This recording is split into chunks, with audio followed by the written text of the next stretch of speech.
Hello, ladies and gentlemen. So let's read this problem together. So right here you can see that we have 3 minus 5 times 4 plus 2. Okay? And we want to simplify this expression, and we want to simplify it, of course, using the order of operations. So we again remember our mnemonic. We bring it up to the top of our brain all the time whenever we're doing the simplification. You don't have to write it, of course, if you're actually solving a problem. But I'm writing it here as a visual reminder to help guide you of what I'm thinking. So in my brain I would think PEMDAS, right? So the first question I ask is, are there any parentheses that can be simplified in the expression?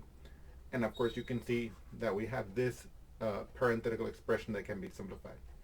So let us go into our next line. So this is going to equal, this expression equals 3 minus 5 times, and what is 4 plus 2? 4 plus 2 is 6.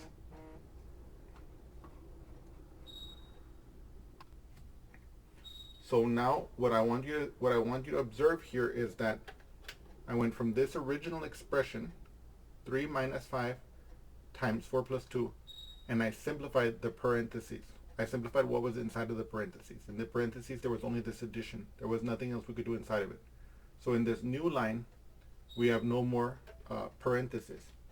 So now we ask ourselves, are there any exponents to concern ourselves with? You can see there are no exponents here. Now again, as I mentioned before, we have to look at multiplication and division together.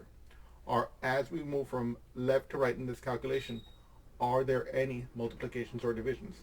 And so let's look at that together. Are there multiplications here? No. Boom, but there is one here, right? And so you can see here I have this multiplication, which is 5 times 6. So in the next line of the calculation, we're going to simplify that. So we're going to be 3 minus, and what is 5 times 6? 5 times 6 is 30. Okay?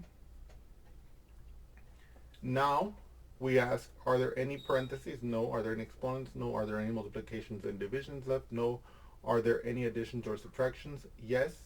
In fact, there is one subtraction that is left to perform. So we perform it. 3 minus 30, that gives us negative 27. And that is this example.